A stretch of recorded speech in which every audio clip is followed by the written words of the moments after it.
Technology. All Sorry, right. folks. Okay, here we go. We've got, well, now we have 9 participants, and I know most or all of you have been on a call before, and just to let you know, if you haven't, I'm Steve Hodgson. This is Dion DiPioli, and we're here to break down the tape that came out from Granite a couple of weeks ago. Quick at a high level, and then I want to quick go over the summary of the file, then jump into a couple of assets and go back and forth like that. Okay, Dion? Yeah. Okay. All right. So, you want to share your spreadsheet? Or you want me to share my copy of your spreadsheet? You can share your copy first. All right. All right. So that makes me have to learn how to do this. So all right. Here we are again. Okay. So 27 accounts, $2.7 million in EPB, $2.9 million in BPO. In the middle column, C and D, a combined bid price of $1.6 million for a 58% price point compared to unpaid balance. These are non-performers. Dion adds in all the servicing fees that he can think of to carry things to the very bitter end. And we go over here on the right-hand side. And he said if you bought the whole file, you have a chance of making a 34% ROI. Dion, I love you, but I kind of throw that number away, because that's later.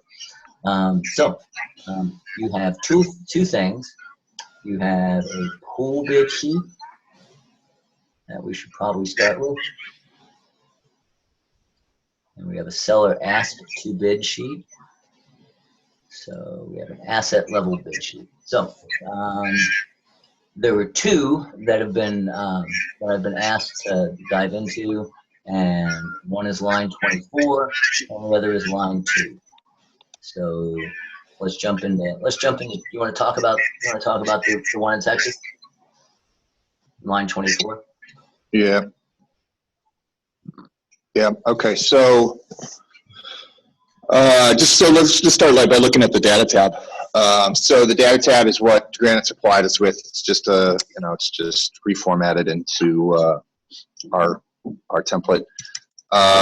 Fort Worth, Texas, single family residence, $93,000 as of $93,000 BPO value as of February this year. Looks like we're at about 90% LTV. They're looking for some pretty high execution here. 60,000, which is about 65%. Steve, it sounds like you're eating Cheetos. There you go.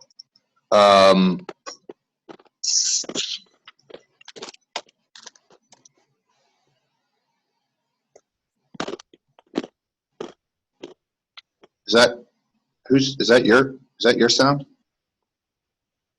No. All right. So loan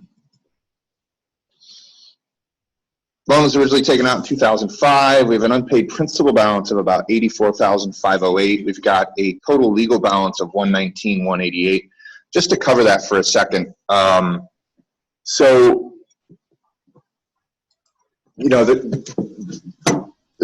playing with the legal balance or playing with the total due, which a lot of sellers like to have recently started this trend of trying to get non-performing loan bids on total due. So what this total due or what this total legal balance should represent is the total amount of arrearages and advances that are being submitted to for the foreclosure process. There's some times when it's okay to play with this, and there's some times when it probably doesn't make sense. Generally speaking, if you do, you're going to have to dig into all of those numbers and due diligence. So in other words, whatever that interest arrears is, whatever those advances are, you're going to have to, you may have to defend those. And that's where it becomes a little risky to play with those numbers. So, in this particular case, we're talking, generically $40,000, $35,000 here in fees on top of this loan. And they're looking for, as I mentioned, they're looking for some pretty high execution on this. So we want to be a little careful with how much of that legal balance we try to hang our hat on. They're looking for 60 grand here, which is about, like I said, 65%, which is about 72% of the unpaid balance. So that's, that's a little high. It's a little rich. I'm going to go over to the comment portion of this particular loan. So there's not much going. Yeah. I think you ought to take the screen. Okay. Because I'm bouncing around in mine trying to keep up with you. Got it. Share my screen. You have to unshare yours. I do. All right. Go. Got it. Okay, so you can see it? Yes. Okay, so we're over on, that's all over there.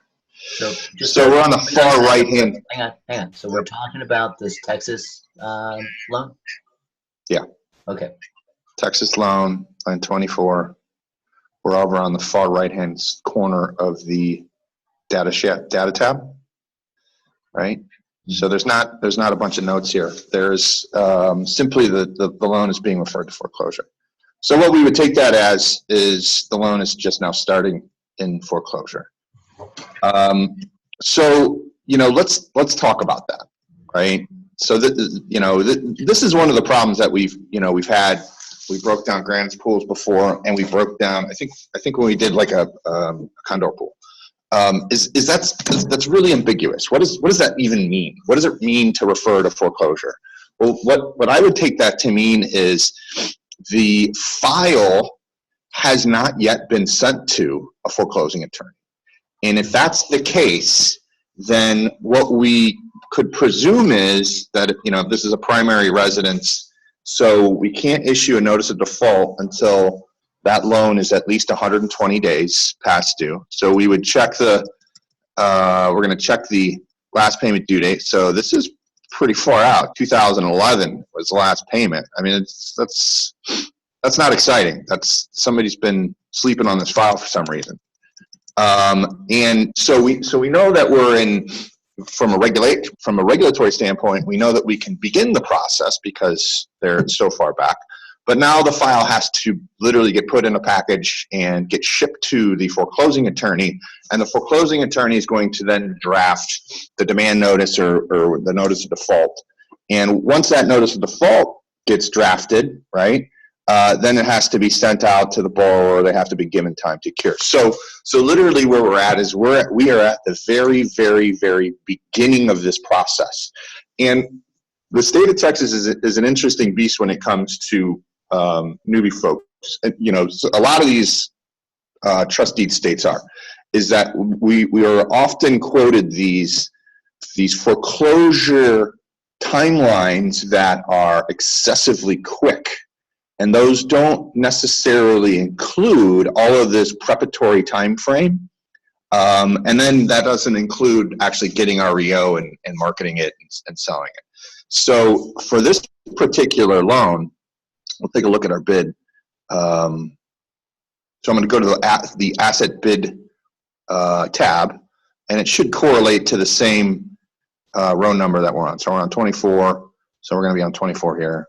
And there's the Texas asset. So we put this at 15 months. And our bid, where'd it go? Our bid is about $51,575. So we're about $8,000 or $9,000 shy of what they were looking for. And much of that has to do with the amount of time that we've plugged into this. So we're saying we need about 15 months. So instead of it being about 65 cents, we'd be looking for about 55 cents. And that's because we're saying, hey, look, Granite, you haven't you haven't really started this. There's zero seasoning on this. And so what'll literally happen here is we would have to buy the loan. It would have to get boarded, right? So watch the time frame here, and so that everybody really understands this is really how you have to start thinking about it. If we go bid this loan, and let's just say that we bid and buy this loan and we have every intention of purchasing this by the end of the month, we're going to have an interim servicing period for the month of August. So call that no progress, right? So all of August is now toast. Now we're into September. Now in September, you're going to take your file, you're going to ship it to your foreclosing attorney, or maybe you're going to engage this foreclosing attorney. You're going to approve the notice of default. So notice of default goes out in September. Now you have to give them all of October to respond. If they don't respond, then you're going to be drafting stuff in November. And once that is drafted in November, you're going to be issuing it in December. Start to see how we just lose months at a time. And I think what happens is, Steve can relate to this because he's got some assets, he's been in collection, but I think a lot of the newer folks, when they're looking at, or when they're hearing stories and they're looking at these one-off asset potential trades, is nothing in this industry happens overnight. So, I often say there's 12 days a week for this industry, and it's January, February, March, April through December. And that's usually how you gauge things. Absolutely. There's not 4 weeks. There's none of that stuff. None of that stuff really works out in your favor. Plan on stuff taking months. And so what we're saying is it's going to take 15 months, and that's going to include us starting from the very beginning, taking it through foreclosure, and then actually marketing that through REO through sale. And so generally speaking, we have about 120 days on market to realize what the seller's BPO is. So we're saying it's going to be about a 12-month cycle to get through the foreclosure process. Now, look, if that happens a little quicker, great, right? Our bid at this point in time would protect us for that. If it happens slower, then we're gonna shell out a little bit more money than what we have planned. Well, and the way you build this is you build your pro forma based on everything taking too long and costing too much. Yeah. There are all the other exits that could come up. I mean, they could pay, they could sell, they could give you a quick claim deed, they could walk. There's all kinds of things. But likely in, I don't know, 80% plus of cases, you're going to have to fight to the bitter end. Yes. Yeah. Well, this is power sale here. So, I think one of the interesting takeaways is, 6 years ago, this guy defaulted. Let that sink in. 6 years ago. So, the state of Texas, fast foreclosure, if you will, even, for all intents and purposes, and all of the owners of this loan have not moved this through foreclosure. And you got to scratch your head and say why, right? I don't know what the answer is. We can't necessarily glean what that answer is, but I would tell you that 6 years sitting around waiting for this guy to catch up is a little concerning. So I'm going to switch views to our system here, and actually I need to get the phone number here. And after you give a level of what you're doing internally with this, I want to take the screen back and bounce through websites to just try to say, if you got this thing for $53,000, would you want it? Because you're doing the numbers, and I want to try to look at it from the asset side. Yeah. Okay. So, let's just look at the original information they shared with us. So we've got, we had a original note balance is just shy of 75,000. That kind of tells me that, fundamentally it was probably a refinance back when. 4.75 in 2005, probably not the right rate. And so it's probably a modification somewhere. I tell you that looking at the original asset graph, that's what a modification looks like, right? So we've got something that happened with. I can't see that. Oh, you can see that? No, I'm still on the Excel page of the list. Oh, do I have to change it like that? Yeah, you got to change your screen share.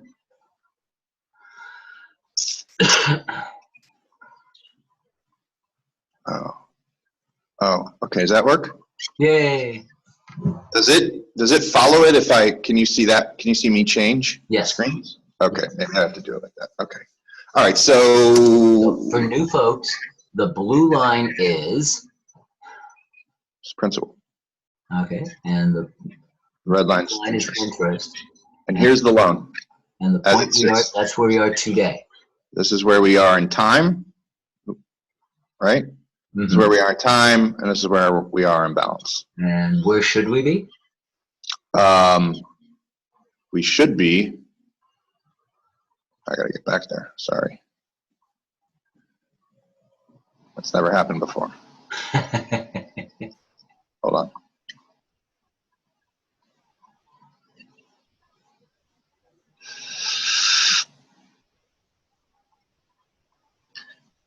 We would expect to be down, you know, if it had this been, the first problem is this is not the original loan, right? And we can tell that by this distortion down here. This is a balloon, right? We have interest just kind of cutting off. So something's been treated in this loan. We should be down here according to time. So I did it again, damn it.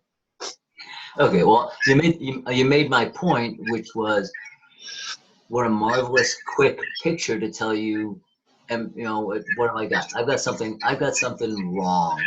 Right. That's not been discovered yet.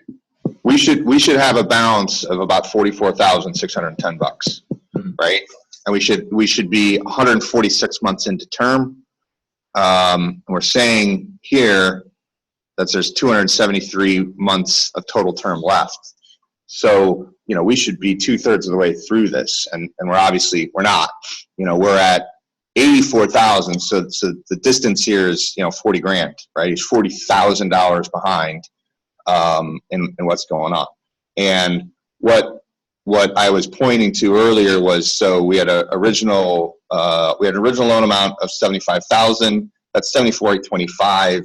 Not really a number you'd use to buy a house. So it looks more like a refinance number to me.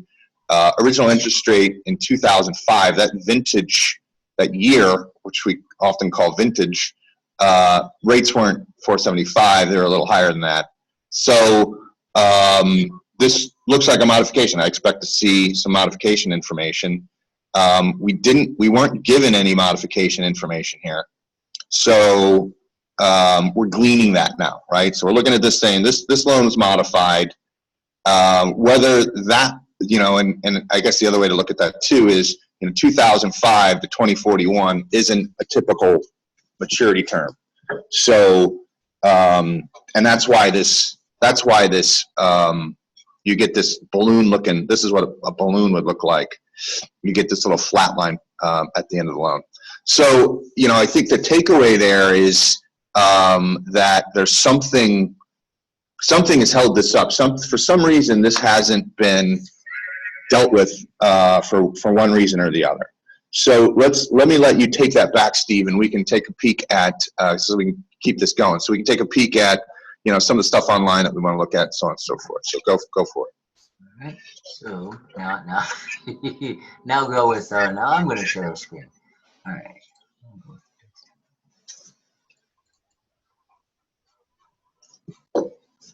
All right. So what am I doing? I'm gonna get that out of the way, and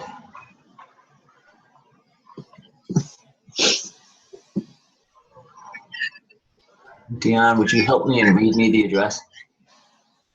Yeah. As soon as I figure out how to do that now,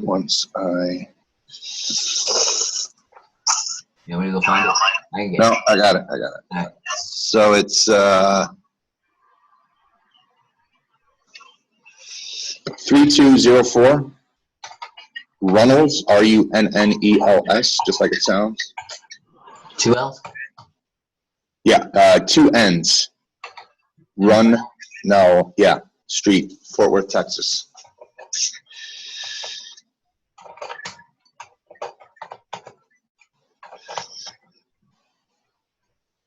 this is due diligence pro from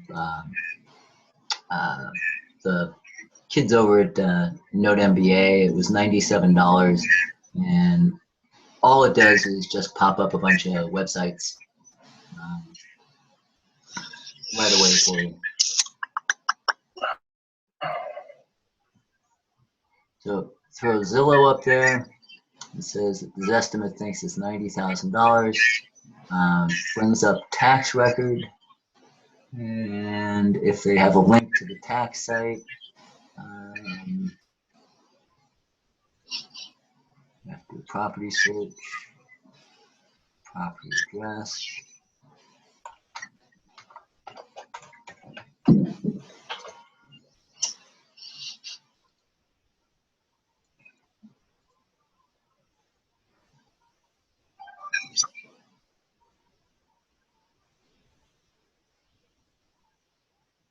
Right. The appraisal record for that time for right now says that's a $70,000 appraisal. History of tax year. All right. This may not be the page to find the past due taxes. All right. Anyway, e-appraisal says it's worth 70,000. They pulled Zillow that they thought it was worth 90.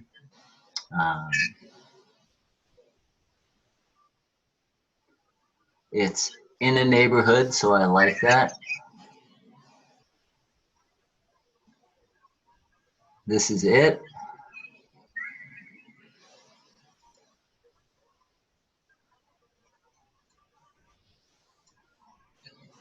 So it's in poor shape as of 2014, but the grass is cut. Let's walk down the street. Streets decently paved. Neighborhood is clean, similar to other houses in the neighborhood.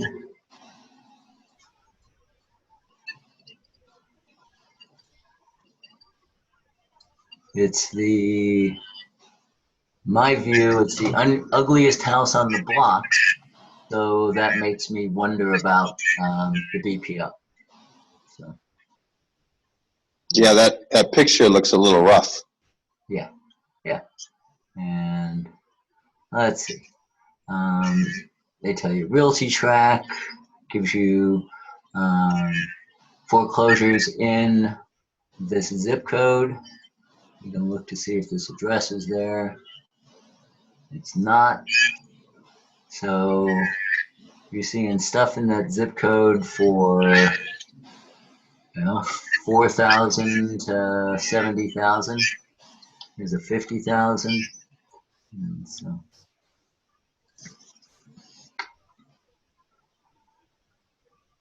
All right, so we got an issue with aligning to that BPO value. This because there's a strong chance it's going to fade out, right? Mm-hmm.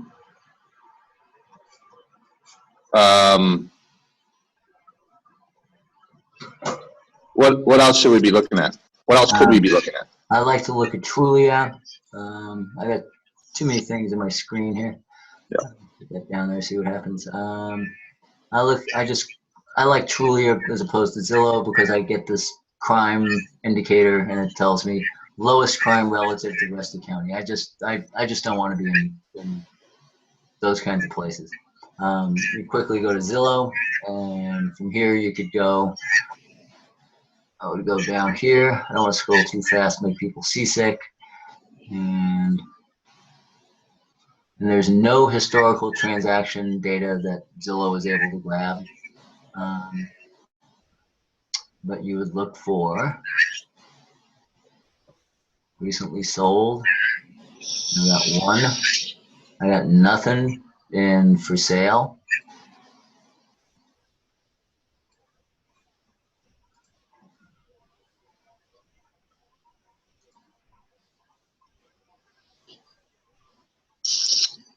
So I'm not seeing a lot of activity. We were at 3204 Runnels. Here's 3100 Runnels. Corner lot, block away.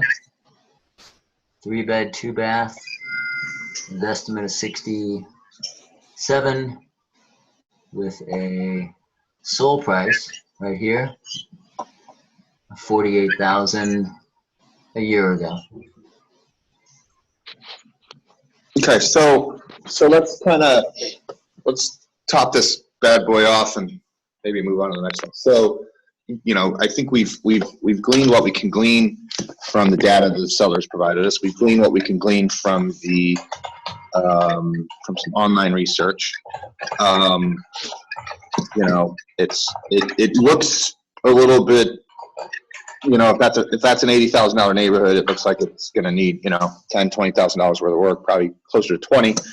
And bear in mind, again, when we judge those things, it doesn't mean that we as the mortgagee would run out and capitalize those repairs. It just means that we would probably have to discount from the value in order for somebody to be able to have enough room to step in and do those repairs. So, where we were to begin with was what I think $80,000 down. Let's see, what was it 24? All right, I stopped sharing my screen, so they're looking at you. And I'll reshare. So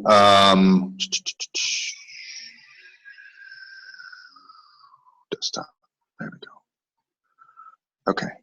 So I went to, I don't know if everybody has this, but this was the workup. If you don't have this, just let us know. We can flip it over to you.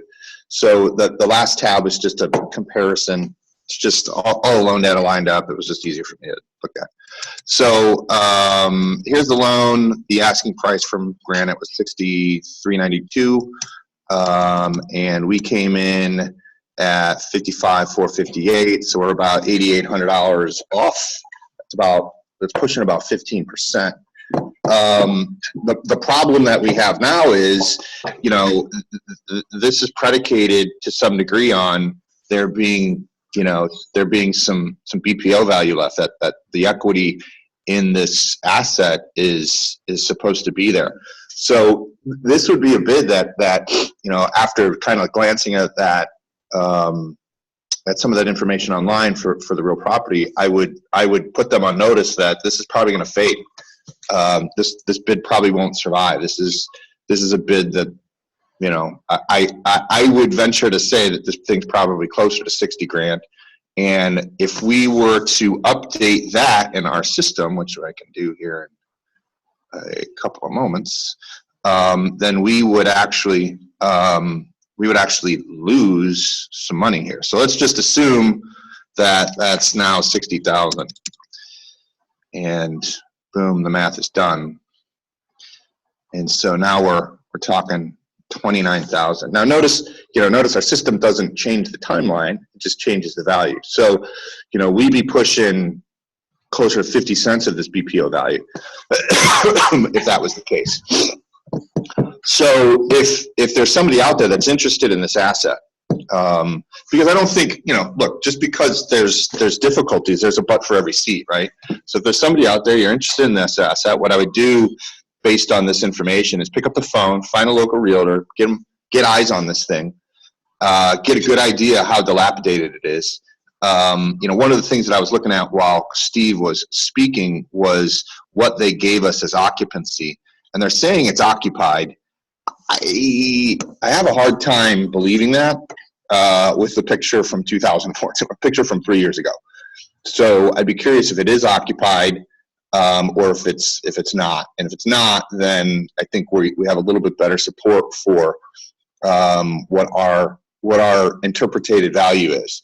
But get some eyes on it. Get an email from whoever you have go look. And when I say someone, I mean an agent. If you have a brother, sister, uncle in the area, and they go look at it, that's not gonna help support the argument And, we have a good relationship with Granite. I can have the conversation, say, look, your BPO's, it's going to fade. It's off. And here's the supporting proof that we have. Here's an email from a local agent.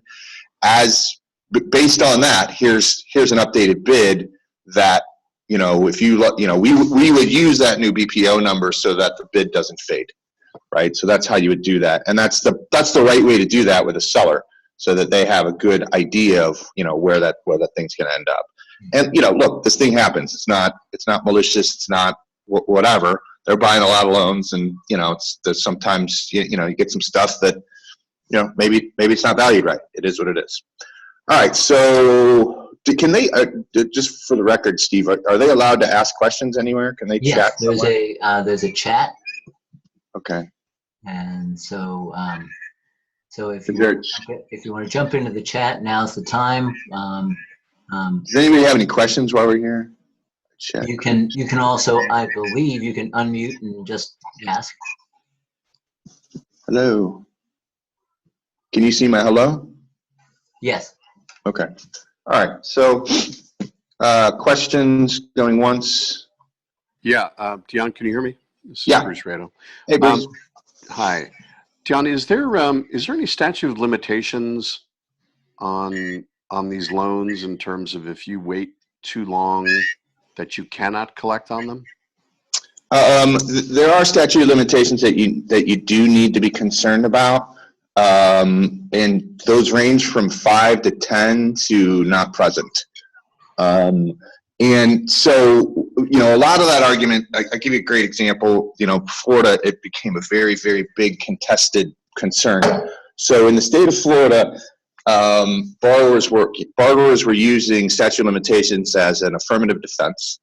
And the counter argument there was every new default date is a new set of time. So in other words, as long as you defaulted, 150 days ago, I can't possibly run out of time to foreclose on you. And so it goes back and forth. And generally what we see is, as long as there is some form of continuity of collection, right? And I've said that in some of my posts and stuff before. As long as you are attempting to continually collect the debt, and that attention and that collection attempt doesn't go stale, then you should be able to not have to. You shouldn't have as much to worry about in terms of running the statute of limitations. It's when you leave the borrower alone for 5 years, 7 years, 10 years, whatever the state-specific statute is, that you're going to give them more firepower in that defense. And then, depending on the state, you're also, you're predicating on whether or not, if it's judicial, you're going to file a complaint, the borrower is going to file an answer, and, maybe create a counterclaim and then answer saying that you've ran your statute of limitations, so on and so forth. So yes, you should be concerned about it. When you get into due diligence, and in a situation like this, but Bruce is obviously asking because it's 6 years old, right? In a situation like this, we would expect to see some form of continuity of collection through servicing notes, mortgage coupons being sent, default notices being sent, so on and so forth. If we got into this file, we didn't see any of that from the current previous servicer, that would be of concern. And you generally tend to see those go stale a little bit more in second lien files, where they're a little bit more sanitized. That was a great question. Any other questions?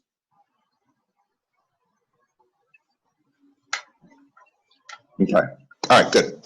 So, and I guess just one more follow-on to that. If this was approaching running its statute of limitations, then this would look a little bit more like Steve's old world, where you'd want to trade this as an unsecured. You'd really start to zero it down, and that doesn't mean the seller's going to sell it to you at that price, but that's probably its value in regards to its risk. Okay? And in terms of statute, it's state by state, but it's also the difference of you're trying to secure the property and not demand payment at some point. At some point you don't even bother asking for money anymore. We just proceed. Yeah. All right, what's file number 2? It was the first line. It was the one in Mobile, Alabama. Mobile, Alabama. This place haunts me. We used to own a subdivision there. Oh. It's not anything to brag about. Bless your heart if you're from Mobile, though. Nothing against you. All right, so I was just going to start on the data tab. So again, this is the raw data that they issued us. 2605 Ward Road, Mobile, Alabama. We got a single-family residence. The broker price opinion 135.9 as of February. We got a LTV of 115 cents. They're looking for about 92,000, which is 68,000 on their BPO value, 59 on their UPB. We'll come back to what we bid here in a minute. Original note was 161,994. Again, it's a little odd. Looks like a refinance. That rate is in the church. We'll come back to that. Look at our system here in a second. We've got what looks like a typical term, right? 30 years.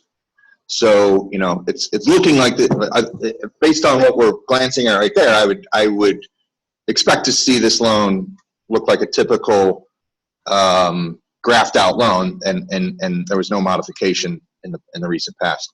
So we've got an unpaid balance of 156. So they paid all of $5,000. We got a legal balance of 220.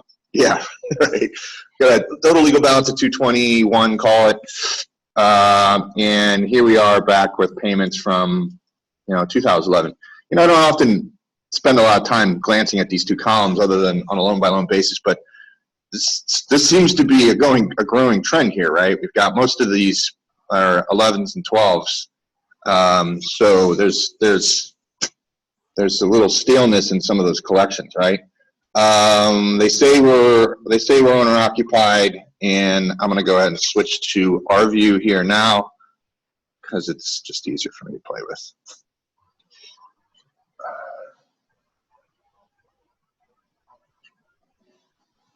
All right, so we reviewed most of that, and this is what we would expect the loan to look like. So we're 156, and we should be, 130. Come on, 136, or about 20,000 behind. Okay, so we bid this out. And there's a couple things here. So, as everybody knows, if you don't, we always bid our non-performance to 20% IRR. I added some extra marketing time here because Mobile, Alabama. And, this is, if we believe this BPO value to be true, $136,000, it's not like this is, lower bandwidth. This is, this is not a bad value for, a southern state. But the problem that the concern I would still have is that we're going to need some additional absorption time. And with that absorption time, you're going to be spending money on taxes, insurance, and whether just because you're not necessarily capitalizing taxes, you're still going to have them come out of your end game. You're going to be capitalizing insurance because you'll have your vacant hazard insurance on the REO that you need to maintain. Maybe some lawn mowings, property preservation stuff, so on and so forth. Anyways, so you're going to have some expenses, and I'd rather us figure that there's a little bit longer of a marketing time. And so I don't spend a lot of time explaining these graphs, but this green is the foreclosure bid. So it's flatlined here because I'm saying you literally couldn't do anything until you got to this point. At which point in time, then you're going to market it to here, right? So in other words, it's impossible to get a foreclosed asset until it's foreclosed. You can't sell it until it's foreclosed. That would be some other strategy. So that's why it's flatline. This is not a flat line because it's a different strategy. That's enough. That's as much as we need to go into that.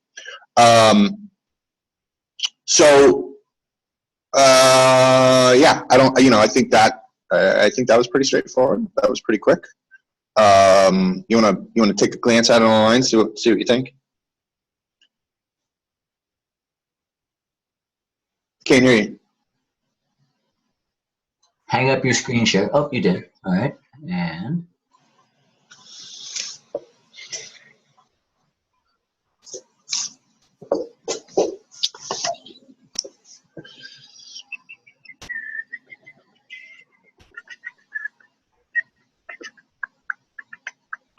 I should have gotten this done ahead of time. Sorry, folks. Those of you that are coming to the meetup when Dion comes to Los Angeles on July 29th, please don't sit in silence while we're talking. So, 2605 Ward Road, Mobile, Alabama.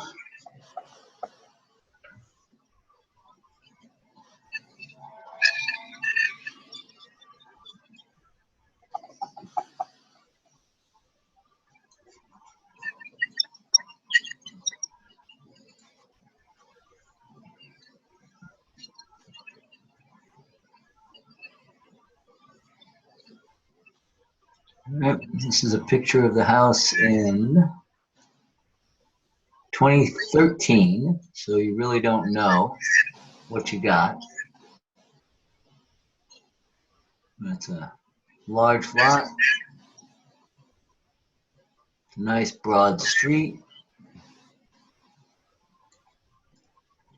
like kind.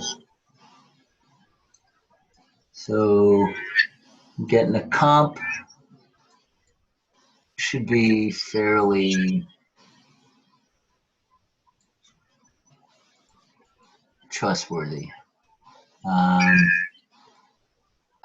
imagining that that's a faded roof, so yeah, so it's not going to be in. Typically, well, almost always, the home is in the same shape as the mortgage. So ePraisal thought it was worth 110. They say Zillow says 138.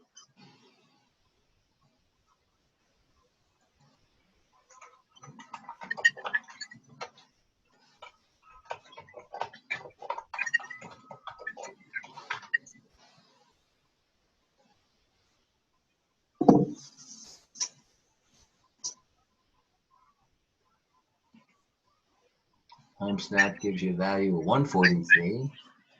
So it's 1972 construction, 1,888 feet. Last sale price in 2010 was $63,000. So that was in the crash. It's not in foreclosure. So, I mean, let's pause there for a second. Yeah. That's worth talking about. Right. Look, it's Mobile, Alabama. Do we really believe that it doubled in value since 2010? I mean, that's actually more than doubled in value, right? Yeah. So it's 1.1, 1.2. Yeah. No. Thank you. Thank you. I should have teed it up a little higher for you. So you jump from 63 to 143. I can't jump from 63 to 117 unless the people that bought it in 2010 did a complete remodel and et cetera, et cetera. But again, my picture was 2013. So anyway, it's a nice low crime area. And I mean, asset-wise, it doesn't, look from, the outside of it doesn't look like it's in bad shape. And I'd be inclined to think that, having been in Mobile, Alabama, and having had some Alabama loans, I'd be inclined to think I would expect to see a little bit more of a, $60,000, $80,000 valuation in that area than I would north of $120. Okay. So here's the Zillow public record. It's traded. This house is traded for 90. So it was 90 in 04. 6 years later, is this the same subject? I was looking at something else. Same property. So it was 95 in 04. 6 years later, it dropped 30 grand because of the market, which is what we would expect. But we don't expect that to be, a 2 times multiple now. Right. So, you know, So I'm maybe back- it's 80 grand. Yeah, so that's right. So I'm thinking all fixed up and pretty, maybe I'm doing this, but I'm not all fixed up and pretty. Mhm. I want to look at sales and neighborhood. Piece of land here for $500. I like that. But I see 120s, 104, either side, 104, 107.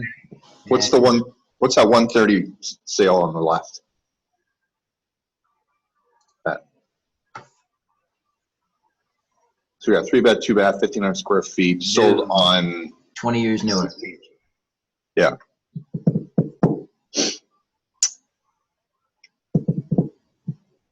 And on a cul-de-sac. Yeah, technically not in our contiguous subdivision. So This is more like it. This is more like it. that's 2 years old. It's a little bit nicer. Mm-hmm. Yep, a little nicer, but So there's your so we're right in that we're right in that estimate, right? okay. Yeah, here You know, this for is me, more like it. Just look at yeah, this. there you go. This is 60. Yeah, there you go. So, and that's the issue I have with BPOs is it's typically a retail real estate agent, a quick opinion based on what he or she's going to pull from a quick glance at the MLS, and those are going to be FHA borrowers. I'd love to get BPOs that were strictly cash transactions. Yeah, so let me address that for a second because there's a lot of BPO misunderstandings.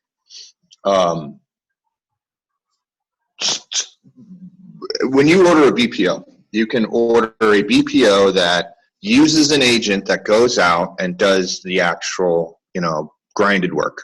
They go to the property, take pictures, they go to the comparables and sales and listings, and they take pictures, and then they go back to their office and they sit in their MLS program and they bring up those sales and they comp them out in a quick and easy comp grid, and they do, you know, human level work, and those will tend to be a little bit more accurate in my opinion. So when we get, you know, it's no secret we use Clear Capital as our vendor, and Clear Capital, that's the way those BPOs are made, and there's a reason why we get those, because there's human interaction.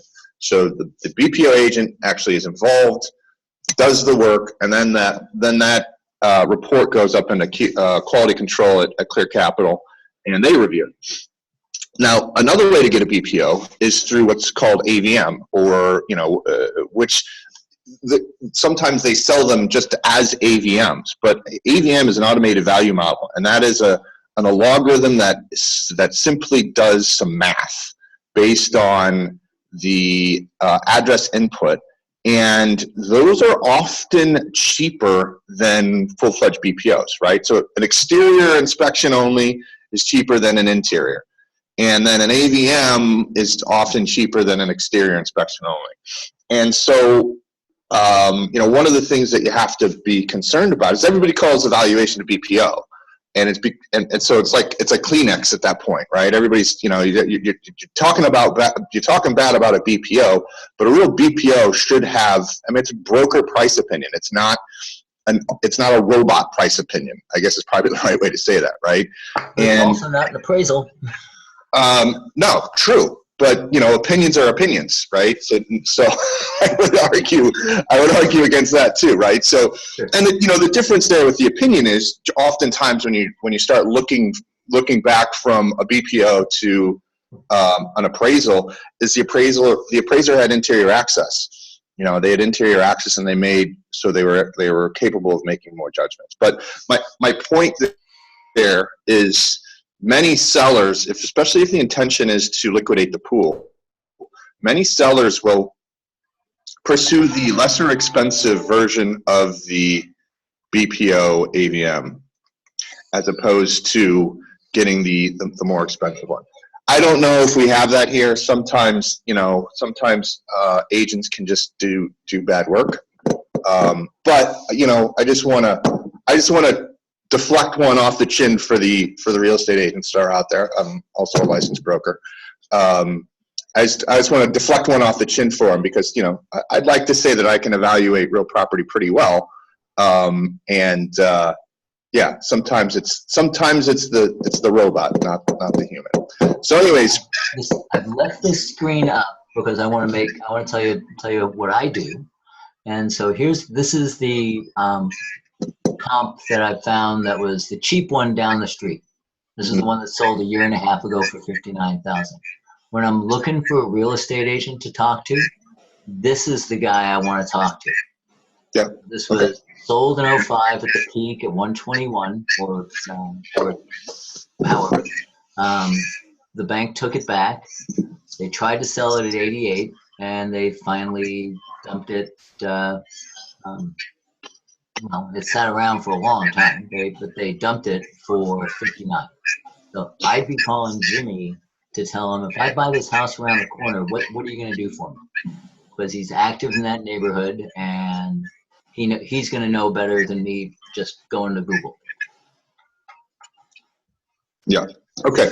So now we probably got to speed this up a little bit. Yes, we do. Yes, we do. So moral of the story is, you know, look, so we're looking through this, we're having some discrepancies. There's some evaluation issues that we're bumping into. In trading terms, that's, you know, the concern there is that bids will fade in due diligence, right?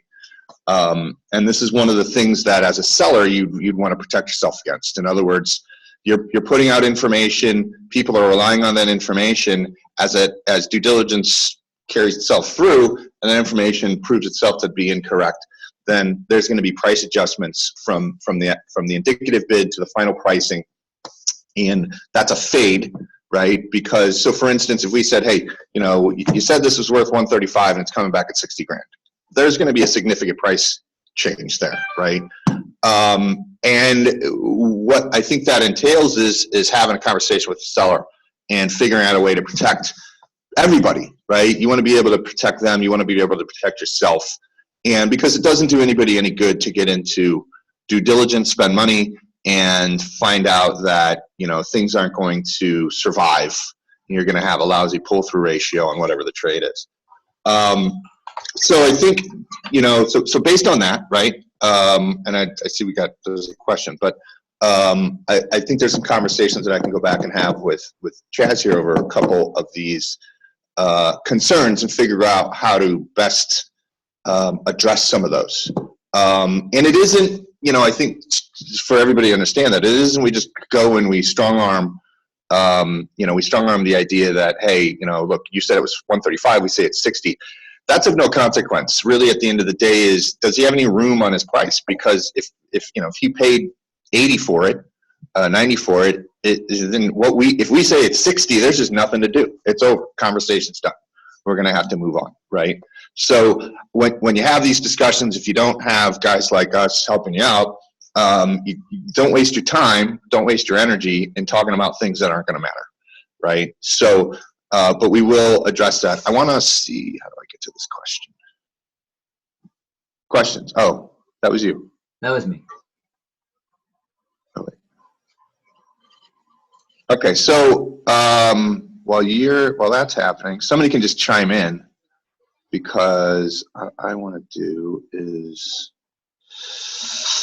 I want to talk a little bit more about the whole pool for a minute, so that we kind of cover that, because I think there's still some opportunity in here, right? Look, you know, we found a couple ones that we have to be concerned. I think in general, in general, there's some concerns about the pool. And also, just real quick, you know, I know that this pool is out. It's been out for a minute, and I know a couple of the folks that we have online seen it, played with it, you know, looked at it, so on and so forth. You touched it before we did. It's interesting that for all intents and purposes, it doesn't look like a lot of assets have traded. What's been the barrier? Why didn't you trade? Why didn't, you know, you probably touched it before we ever came into contact with it.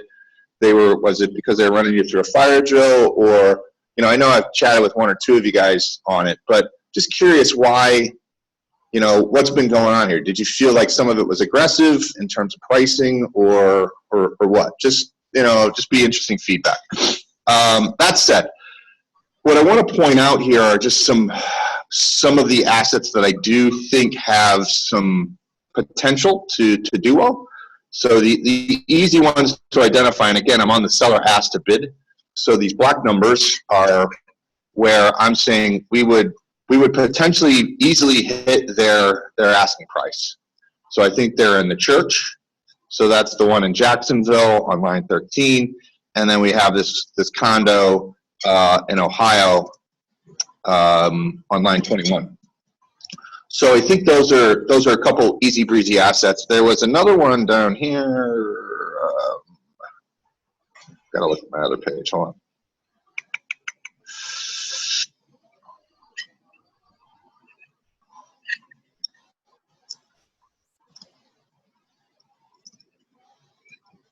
Yeah. The other one that I had pointed out was this Virginia asset. So, so we can kind of say it like this, right? I think there's some value in this cluster of Virginia assets. So I take a glance at those. I think there's some value in these Florida assets. I would take a look at those. And I say that because these innately priced out well, right? So if you look at our pricing, you know, we're off by less than 2 points, right? So that's nothing to make up. It's $1,200, right? So, you know, I would anywhere that you see us, you know, call plus or minus 10 cents is probably worth looking, depending on how big the asset. If it's a big asset, then 10 cents is obviously a lot of money, but you know, most of these are smaller assets. So I take a look at those because, you know, a month here, a month there, managing something right really makes up that gap. So now one other asset that I wanted to just kind of bring forward because it was an outlier to the pool was this this asset here, which is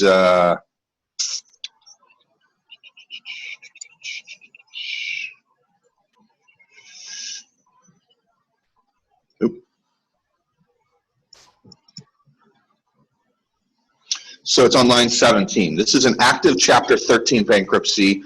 The TOC, transfer of claim, already filed on behalf of Granite. Plan confirmed, trustee to pay pre-petition arrear and post-petition payments. So what we needed to understand there was what was going to get paid, right? So what we have in this loan, come on. The nice part is we have a trustee that's going to make payments now. But what we don't fully understand is what does that look like in regards to this P&I? And when I originally ran the inquiry, I got some information that implied that the trustee was going to make payments and the borrower was going to be responsible for payments on top. So, in other words, trustee makes pre-petition payments and borrower makes post-petition payments, right? We're not getting that, unfortunately, anymore, because we got, you know, I did run the inquiry for the plan. They did send me the info over. I'll just show it to you. Here it is. I'm not going to go through the whole thing right this second, but there isn't much increase in this 542. I was doing the math earlier. Yeah, there isn't any increase in that 542. So the unfortunate part about this is when we bid this to a 12% IRR, I was really sort of incubating this a little bit. The only benefit that we would have here, and I didn't have enough time to peel through the plan, is that this may not go to term, so we may get a lesser term, and that may boost this bid. But change your screen. You're not showing me what you're looking at. Oh.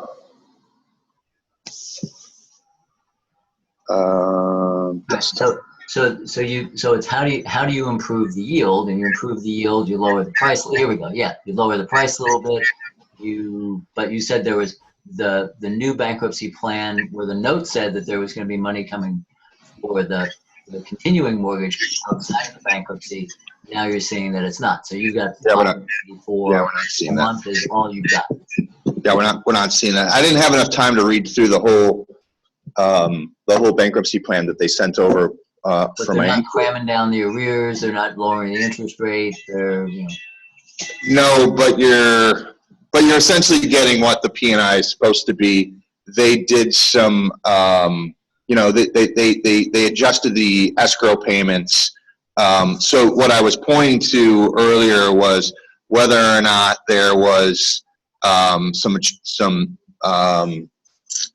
maturity cram down, which isn't unusual in a loan, right? Mm-hmm. So that would be the next thing I go and peel through. I just didn't have enough time to get to it while we were talking. But if they did, you might realize a little bit better of a yield. However, you also may not. So, and the reason that would happen is, the trustee should be sitting on a couple bucks. That's going to take this from 280 to less than 280. So the problem with this was then when I kind of glanced at this, and I think I'd mentioned to another couple of folks as well, is when we originally glanced at this, it's on line 17. When I originally glanced at this, they were looking for about 56. We were about 45, about 12,000 off. My knee-jerk reaction was that we'd be able to make up that gap because there'd be some excess cash and a little bit better cash flow coming from the bankruptcy plan, right? So the bankruptcy trustee is going to give you a couple $100 a month, and the borrower still has to pay $562. It's not a bad day. Unfortunately, that's not the case once we started to dig in, and so. So in this particular case, I would probably go back, just so that everybody understands this, I'd go back and probably increase this because 12% was me anticipating it, and I'd probably push this thing back up to 15, 16, which is going to drop that bid even lower, which is probably going to make it less acceptable. So just wanted to follow up on that. So I think, from my side in closing, I am anticipating having a conversation with them this afternoon. It's about noon my time. So call it, next 2 hours, 3 hours. There's been a couple folks that I've chatted with that want to deliver some bids. I'll be reaching out to you individually to update any of that information. If you have some interest in delivering a bid on anything that we've talked about, or you want to talk in detail about any of these assets, email me immediately, and we'll have that conversation this afternoon. The point here, the point here is to be able to aggregate these bids together and get some bulk level pricing. But obviously, we've identified some concerns in the trade that we want to go have a mature conversation with the seller on. And look, some of that may be a barrier to trade at all. We don't know, right?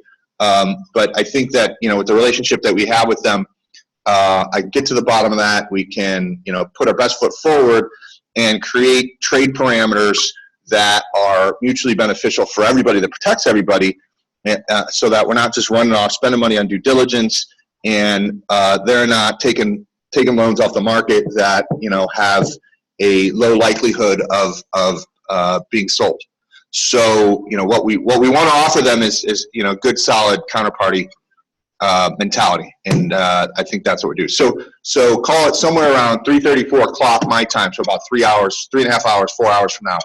I plan to be on the phone with them. So if you'd like to get into this trade, we'd like to hear from you immediately. You can reach me at Dion, D-I-O-N, at sdxs.us. Just so that you can see that.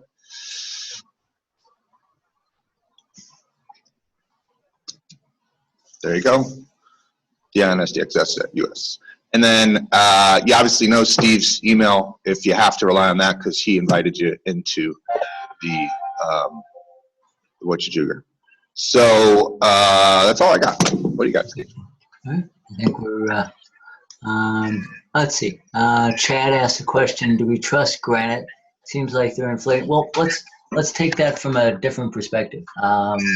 It's a marketplace that is not particularly transparent. It's got a lot of subjectivity to it, and you can go to 24 dealers and get 20 different prices on your new Explorer, and it becomes less to do. I trust Granite in that they're experienced professional counterparties who stand behind what they sell. Their job is to sell for as high a price as they can. Our job is to buy for as low a price as they can. We can. That, you know, at some point you get too far apart in the bid ask that you know you're not going to close a deal. But I've seen, again, we talked about showing an asset that was the BPO and the neighborhood didn't match. So you've got to do your own homework. And so I wouldn't worry about, I'm more interested in buying stuff from people that I can trust that they can produce. And they're more interested in buying, working with people that are going to pay. Is that about right? I'm going to add a different angle to that. Do I trust Granite? Yes. I trust Granite. I've known Chaz for a very, very, very, very long time. Just for the record, when Granite was first starting out, SDXS was one of the first consultants they ever spoke to. So I trust him an awful lot. Now, the second part of that question is really where the issue is.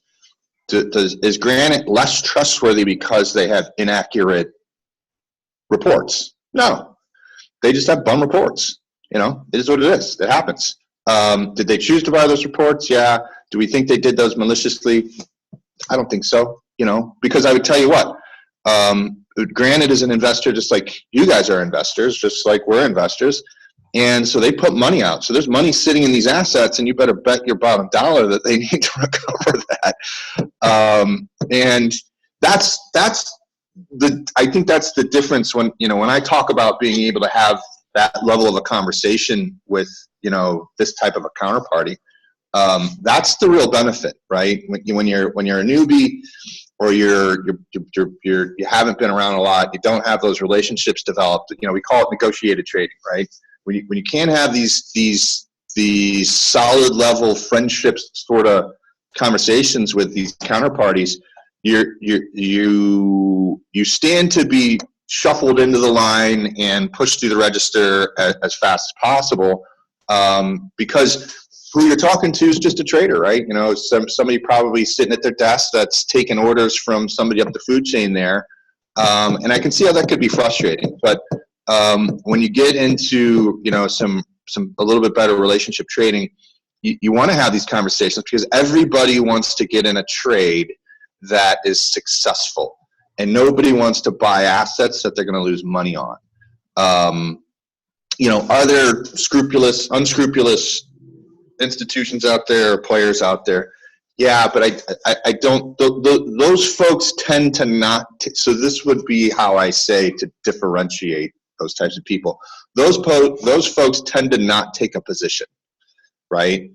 So those folks are trying to broker you something that they don't have control of, they don't have knowledge of, they haven't done work on.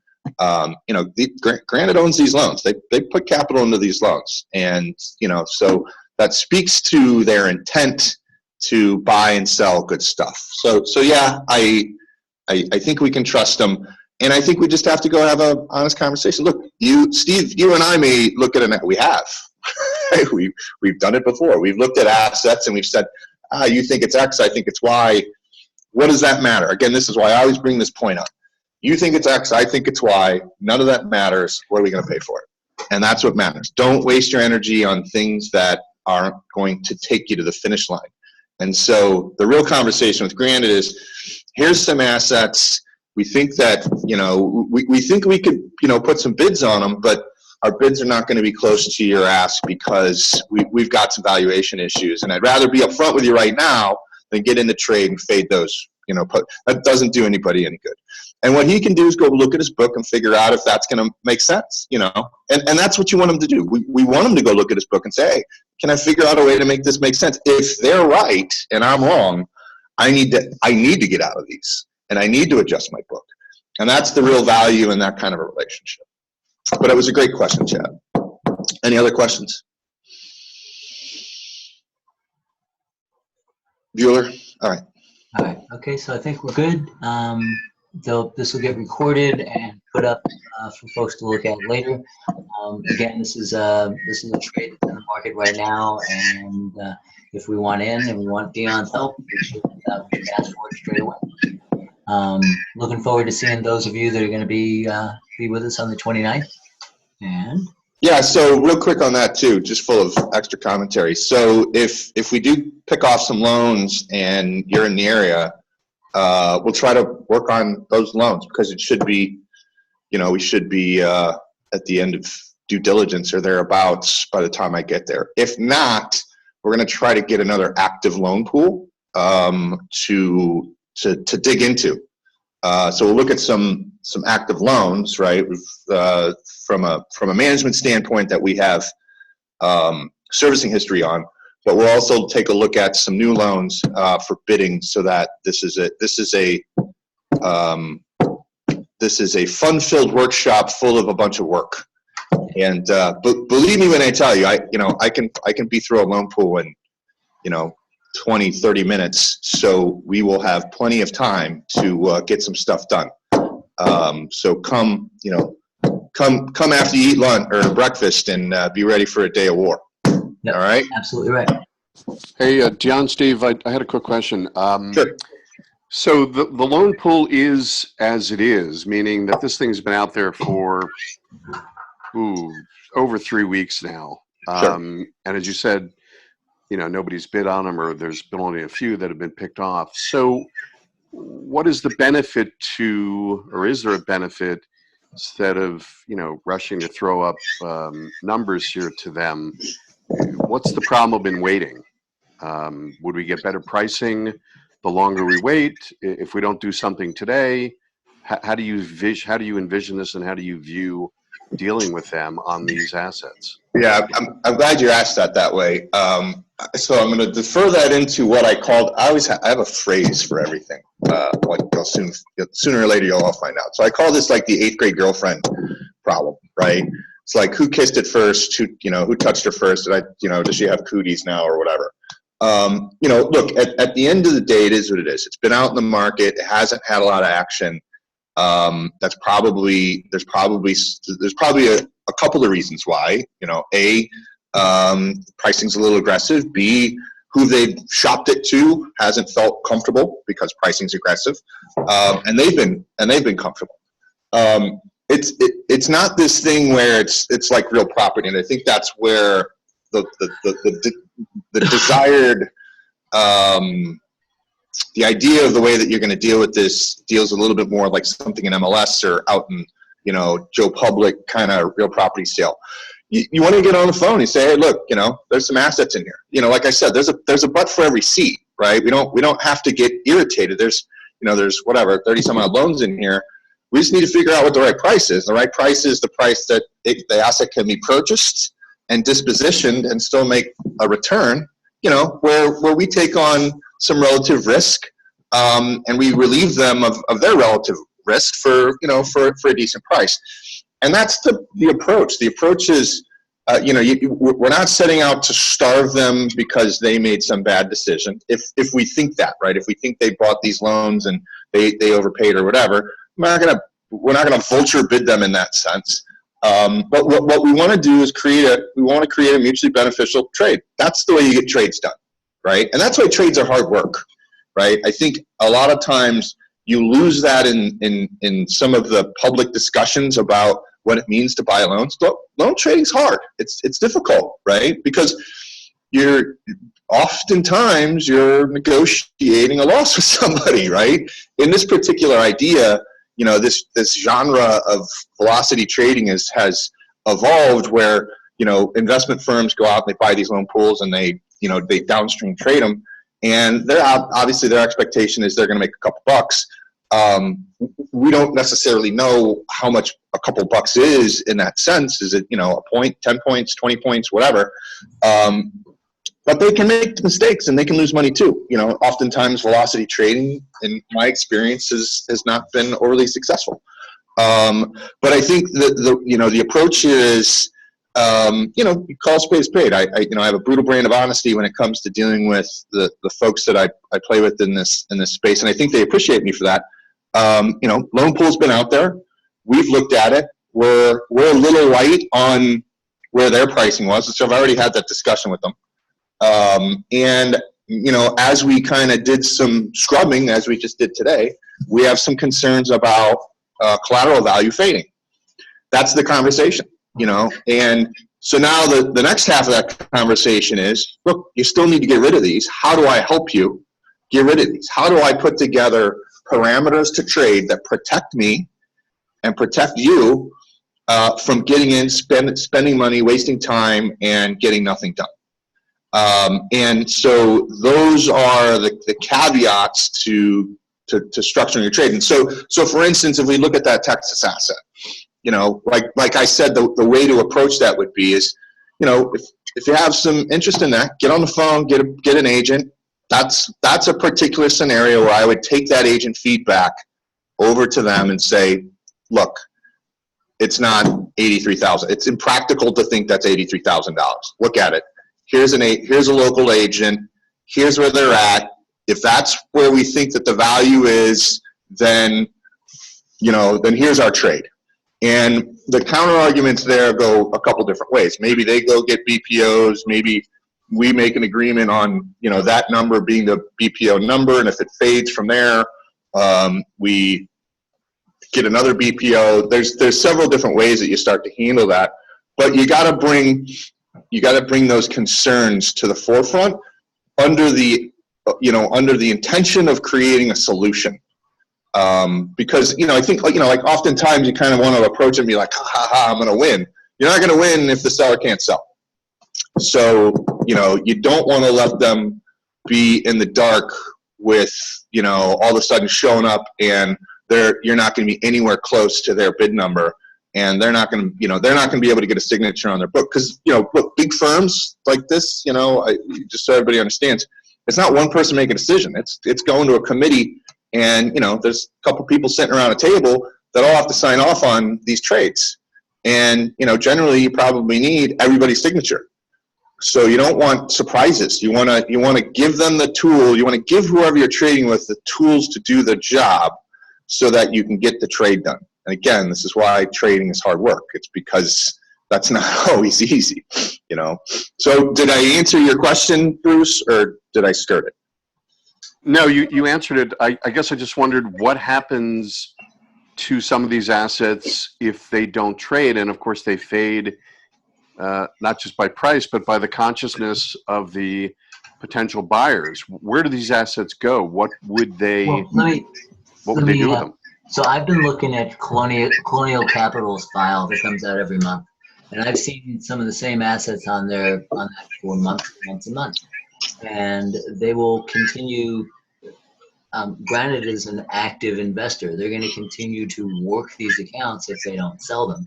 They've made a decision that it'd be better for them to move them and focus their attention on others.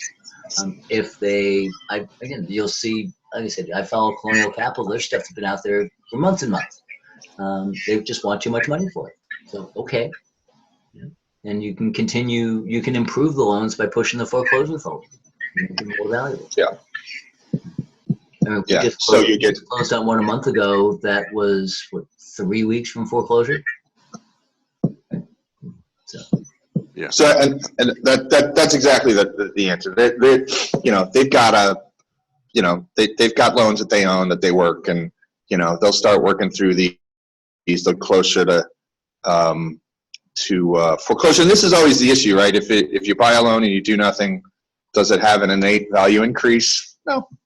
You buy a loan, you get it closer to REO, then of course it does, because it's closer to the finish line, right? They're not performing, obviously. So yeah, they're gonna work these. And then, look, there's other methodologies that are used from, with when you have a larger portfolio, how you dump some of this stuff, right? If you end up with a tail, how do you mix a tail into better assets? You go buy some new assets, start mixing some of them in. There's definitely ways to get rid of that. Certainly, the other thing I would remind us all of is that, look, selling one-off loans to the street, while it has become very popular, is very demanding and tough, and it leaves you with unpredictable results. And that's why, a little bit more like institutional trading is still a little bit more desired with bigger firms, because this stuff gets put into a bigger pool and it's of no consequence, right? Because there's, $10 million worth of other assets that are, going to perform a little bit better, so on and so forth. So there's ways to get rid of those. And just to read into that, don't try to starve your seller, right? That's why I'm saying we just go have an upfront conversation. We're not going to go try to starve them. Like, hey, you're never going to get rid of these, and we're your only hope, and you're going to be lost at sea forever. No, you won't. We're going to go have a conversation. Say, look, I know you need to get rid of these, and I know you want to get rid of these now, and we would be a willing and able, counterparty. But we all got to come to the table and talk about the right parameters, price, and characteristics that we'll end up purchasing this with. And that's how you get the trade done. Great, appreciate it. All righty. That'll cover us for today. And like I said, this will go out in email, and you guys can listen to it later. But look forward to, I think I'm going to see all of you on the 29th. So anyway, thanks for your time. All right. Thanks, everybody. Bye-bye. All right, thanks, guys.